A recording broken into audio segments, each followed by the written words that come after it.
email out the slides and make them available after the session. But if anyone has any questions as we go along, feel free to write them in the chat box. So today we're going to talk all about shelf styling, whether for storage display, for just general display, or a mix of both. Giving your shelves a restyle can lead to a whole new look for your home and your shelving unit using what you already have on hand. So we'll start with a rundown of some of our favorite things to use for styling a shelf. So Denise, if you can go ahead to the next slide.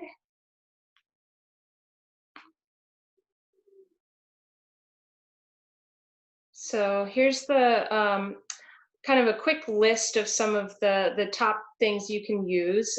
Depending on your space and your style, you can use all of these things or just one or two, but here are some ideas to get you started. So first, I like to start with books and magazines. Books can be super useful and something everyone already has at home. So Denise, if we can go to the next slide. I'll talk a little bit more specifically about each one of these, starting with those books. So books can create interest by lining them up by height, or instead of lining them up all in a row, you can create small horizontal stacks instead. So from largest on the bottom to smallest on the top in each stack. And you can also use the color of the spines really strategically. Grouping them by color is a really effective way of adding a pop of color without buying new vases or accessories. Or consider strategically facing books with textured pages backwards, so page side out, like in the far right example. As you can see, just doing that simple flip can instantly give your shelves sort of a neutral sophistication and totally change up the look of the books themselves. For a different approach, you could organize your books by theme or subject. So for example, I have my travel books, travel guides, and magazines that I've picked up while traveling, all on a separate shelving unit. So this is my little like travel vignette. Rainbowing your books is also a super bold use of books and super visually impactful in the right space, as you can see in the far left image there. You'll notice this designer hasn't actually used any other accessories at all and just allows the books to be the design statement. And you can use your magazines like this too. So you can stack them by the color on the spine or group your favorite publications horizontally for height. Really treating your books and magazines like decorative items is a super easy way to get creative without spending money on new accessories. So trays are next. Trays are super versatile accessories for styling with. Besides their obvious use for serving food or drink, they can be used to keep your other items organized and looking really sharp. A lot of small miscellaneous items can look cluttered if they're just scattered on the shelf, but gathering them onto a tray can automatically make them look really collected and purposeful. So we can kind of go through some of the room-specific uses of trays. So if you have a bathroom shelving unit or system, you could use a tray to display your cute bottles, lotions, and soaps, and keep them all in one place. In the bedroom, a small tray or catch-all on a shelf or even your bedside table is the perfect place to keep jewelry, some essential oils, or any of your other nighttime essentials. In your entryway, keep your keys, wallet, and mail in one place with a tray on your entryway console. If you have open shelving in your kitchen, you could place your salt and pepper shakers, a paper towel holder, and maybe a plant all in a tray for a super easy and stylish little vignette. And you could even use the same thing, that tray, right on your countertop to do the same thing without any shelving. And then finally, look at the example on the far left for a quick and easy bar setup using a tray. I really like this one. So just by placing bottles, glassware, and your shaker on a tray with handles, your mobile bar can move from shelf to serving without any hassle. So next we have organizational tools. such as baskets, containers, or jars. So Denise, if we can go to the next slide. So I love a good basket, and they give you tons of opportunities for stylish spots to stash items in pretty much every room.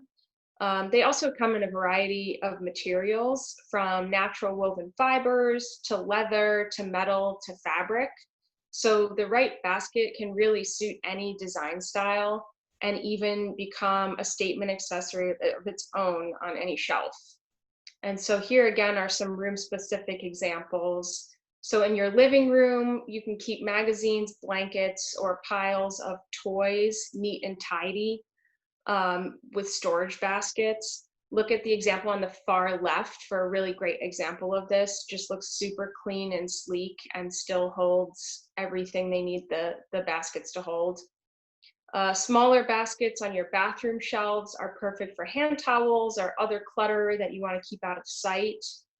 The image on the far right is a great stylish storage example from one of my favorite blogs called A Beautiful Mess. Blogger Elsie Larson used this in her office slash like craft room, and she says that she really loves this basket and bin system for her craft supplies because it not only keeps her organized, but it saves her from buying misplaced supplies over and over again. Plus, it just looks super cute and clean while still being functional. So it's a really great option if you don't have a lot of closed storage in your space.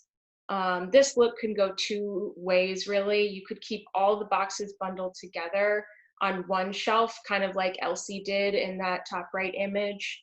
Or you could sprinkle them around with your other books and colorful objects. Containers and jars are also super useful organizational tools. Similar to baskets, containers and jars come in a variety of stylish finishes these days. So whether it's glass, ceramic, or wood, you can use them as decorative items just all on their own for your shelves too. For a bathroom, we love the simplicity of a glass jar with just like bath salts, cotton balls, or Q-tips. The kitchen is another obvious place to use containers or jars. I've personally seen so many like celebrity pantry sneak peeks during quarantine, and they all seem to have these hyper organized shelves full of matching jars and containers, which is very pleasing to the OCD eye.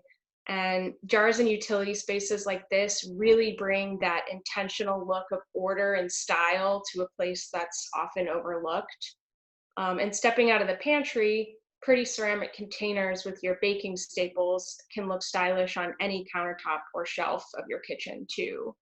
And then finally, you can use matching lidded containers like glass jars to stash all of your office or craft supplies. You can use the containers for a pop of color or texture on a shelf instead of tucking them away.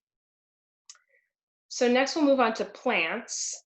Plants and greenery are a great way to add color and life to your shelf.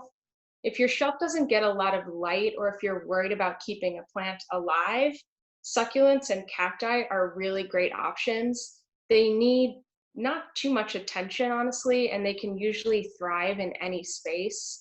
You can definitely also try faux greenery. There are tons of great faux succulents and trailing greens out there now. So you can create a dynamic shelf setup using just greenery and books really strategically. The greens will really pop against the natural books, and sometimes simplicity is really best. So I think greenery is one of my key items for shelving. And then next we'll move to art. So art or framed pieces can be another great addition to any shelf setup. Look at the image on the far right. I really like this use of sort of shelving to create a gallery wall almost without having to hang every piece of art individually. Art can also give some height, color, and texture to your shelf using just one or two simple pieces. I love the kitchen example on the far left. Just adding that one piece brings warmth and color to the space, mimicking the green of the cabinets and the oranges in the fruit bowl. I know I personally have tons of photo prints from traveling and extra frames that I've collected or been gifted over the years. And I finally started sorting through some of them recently, and I've been trying to add them to my bookcases. It's kind of like easy and personalized art using what you already have. And then finally, we have all other objects. So that's vases, candles, miscellaneous knickknacks. Design couple Jeremiah Brent and Nate Burkus always recommend that you show off your items you've traveled or you've collected from your traveling. I have a little brass and glass terrarium that I filled with rocks and shells from my travels, and I have that displayed on my travel book, little vignette. So that sort of adds to that moment. But it really could be anything. It could be a collection of vases, like the example on the far left. Those are all sort of part of a series of vases. Or it could be more personal items that make you nostalgic. It's nice to have a mix of things though. I like the middle examples here, these pictures here, because you can see bookends, driftwood, metal objects, candlesticks, and more. So it doesn't have to look like a perfect collection freshly purchased from a store. I like how eclectic the middle two images are. And it often has more personality in life if it doesn't look like it's all just bought from a store, honestly. So gather everything and anything you have, and as long as it fits on your shelf, just go for it. So next I'll go through a few general tips to keep in mind before we dive into the actual styling. So one thing to really remember is negative space. You can really use it to your advantage and create negative space strategically. It can be just as impactful as an accessory if you let it. Plus, you're creating places for the eye to rest. You usually don't want every single space in a shelving unit full of stuff. If you're a maximalist and you really are going for that ultra maximalist look, um, that's one thing, but sometimes overloading your shelves can look kind of cluttered. So I really like to keep some negative space where I can. And placement is also really important. So, in the same vein as above, try to vary where accessories are placed on your shelves so that the eye is led kind of on a path, a strategic path from one cluster to the next. So, if you draw that strategic thread using an every other shelf pattern or mixing up placing accessories in the middle of the shelf versus the very far end, and so on, it will really help your shelves feel sort of dynamic and not too static. Levels are also really important to consider. Strategically adding levels of height to your accessorizing can keep it from looking one note. You can use books or magazines stacked horizontally to boost up a plant or object. Texture levels are important too, where you certainly could use shiny brass objects exclusively. It almost is better if you don't, because if you pair a brass object with a wood vase or some books, the shiny brass will pop even more and give you those great visual levels. So consider clustering items of different textures as well as heights when you gather your styling supplies. And then finally, color palette, I think, is really important. So definitely draw inspiration from the rest of the room to create a color palette. So I have blue and green and sort of neutrals throughout my living room. So for my living room bookshelf, I stuck with blue, green, and white. But maybe you want to draw out a secondary color and highlight it. Say you have a bright yellow poof or a piece of art. You can mirror that yellow bold color by grouping any yellow books, magazines, or objects you have and placing them on the shelf in a location that will visually balance with the colorful furniture piece. So that will really highlight the yellow and tie it into the rest of your space. And I personally use that trick a lot when I'm staging. It's a really great way to tie together things that might not traditionally match or go together. But the bottom line really is use these general tips to come up with a plan, but then just play around. There are no hard and fast rules really. So go with what works works for you and with your space. So Denise, yeah, perfect. So here I've laid out my sort of 8 go-to steps for styling shelves. So now that we've gone over some of the basic items you can use to style your shelves and some of the general tips, it's time to put it all into practice. So I'm going to use my living room bookcase as an example and walk through my steps and my thought process for styling it all. Between my years of visual merchandising at West Elm, staging here at Haven, and then just kind of playing around in my own space, I've developed a sort of pattern for how I tackle shelf styling. And everyone might have a little bit of a different method or pattern, but I've found this to be really effective personally. So I'm just going to go through my steps here. So we'll start with step one, and that's assess the space. So Denise, if we can go to the next slide. So to start, assess the bookcase, shelving unit, or whatever it is that you're going to be working with. Take this time to formulate a color palette like we've just talked about. So as I said, I'm using my actual living room bookcase as an example. You see it there on the left. And you can see that I'm working with a lot of blue and gray. I've got that light gray sofa here in my living room, this Target jute blue and striped, sort of blue and natural striped rug. And then my wall paint is Bare October Sky, and it's kind of like a smoky blue gray. Plus, I wanted to add in a little green as a secondary color to pull out the green of my abstract pillows that you see here. So I decided that my main color palette is going to be blue, green, and white. You can also take this time to measure the shelves or sort of eyeball them generally for the next step, which is gathering your supplies. Step two, gather your supplies. So next you want to gather everything that you're going to use that work within the color scheme you just figured out, and then your measurements of your shelving unit. So what will you be looking for? Everything that we've just talked about. So books, candles, trays, objects, and anything else that catches your eye. Make sure you have that good variety of items in different sizes, shapes, heights, and textures. And look out for anything quirky or interesting that will bring some personality to your display. I really recommend walking through every room of your space and pulling items from any room you can. Sometimes we get kind of stuck on what lives in a certain room, but I say mix it up a little. So gather everything around the shelf that you're styling. I'll usually just put everything in a little pile on the floor like you see here. And then we can move on to step three. So step three is start with your books and magazines. So now we're ready to style. I like to start with my books. I find it really helpful to use them as the base layer and outline of what I want to do. And then I layer my other objects from there. So I always start by arranging my books in stacks by color and size. Once they're in those organized piles, I start placing them on the shelves. So depending on the look you're going for and assessing the number of books you have in each color, you can keep going with the color blocking you've already set up with your piles.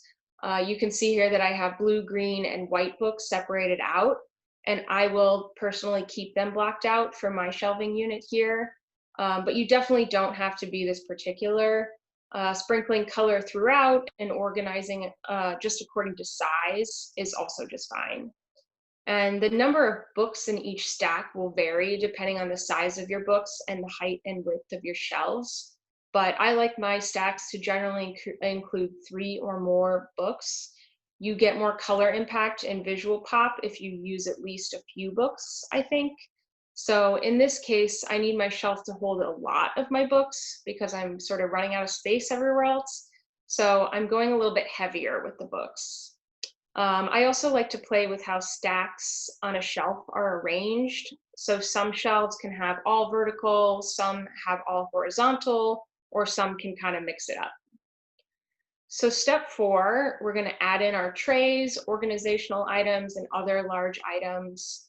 Like we've talked about before, trays are great on shelving to collect several of your smaller items.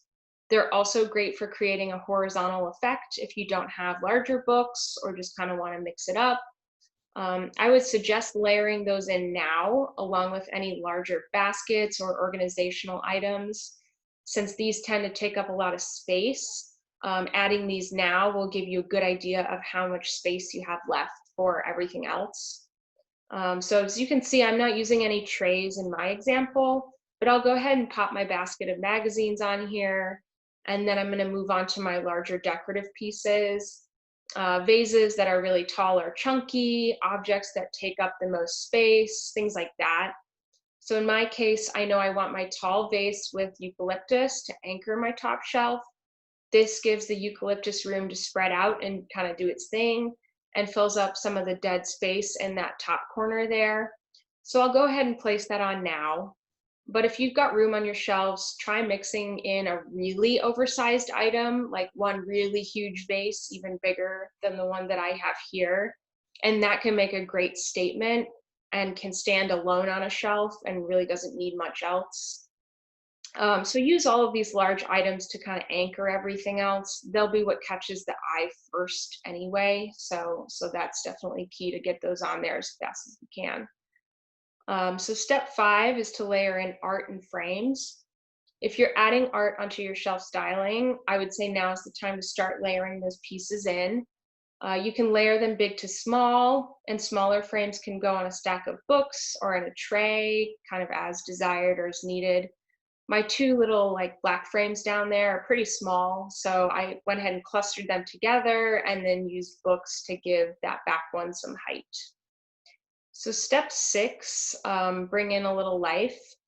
This step is super important for me. As a plant person, I think that every surface looks better with a plant personally. And plants, thanks to their lovely leafy nature, can be really great for filling in some of the blank space without overwhelming it.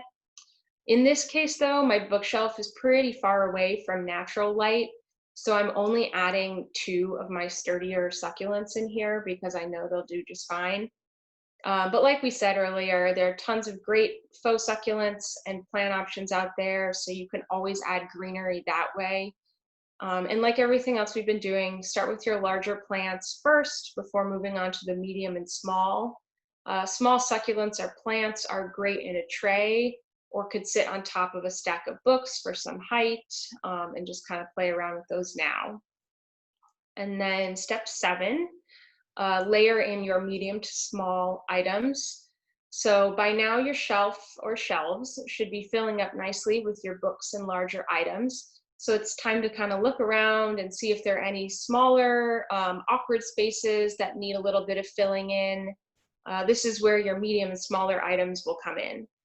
Create groupings with your vases and objects and start playing around with the placement on the shelves. So think about height. You can sort of step back and distribute the height of your vases and objects so that not all of the tall items are clustered together. Vary height as well as style and number. So maybe you'll have some groupings of 2 plus just some books, like my tall eucalyptus vase and brass clock there. Or maybe you'll have some groupings of 3, like my geometric vases and succulent. And to break up the brass and metallic theme, I'm using my cream ceramic vases on the middle shelf as sort of a visual break. Plus, they act as a bookend, which is super handy. So varying groupings like this will really help things to not feel too repetitive or grid-like. I would suggest resisting the urge to fill your shelves completely with lots of tiny things here.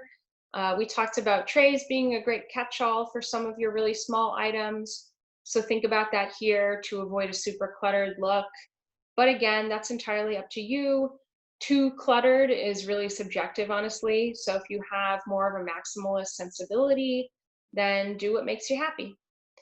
And step 8, finally, the last step here is to just tinker.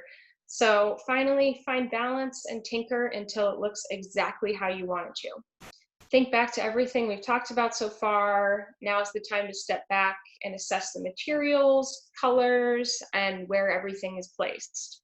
So, do your three gold objects feel spread out in a balanced way and not styled right next to each other? Does the space on every shelf feel full but not too heavy? Think about these things, move things around, and take a step back. Don't be afraid to add items or remove items if anything feels unbalanced. Maybe you know immediately when it feels perfect to you, but maybe you're like me, and every time you walk past your shelving, you stop and tweak something. But that's part of the fun of it. A new day can bring a whole new look to your space and your shelves. And so that pretty much wraps everything up for today. Be sure to join us next week. Next week's session is going to be all about bedrooms. So, how to create a relaxing and zen space, and some great bedroom design tips. Thanks again for joining today, and get out there and enjoy the beautiful afternoon. Thanks, guys. Thanks, Charlotte. Thank you.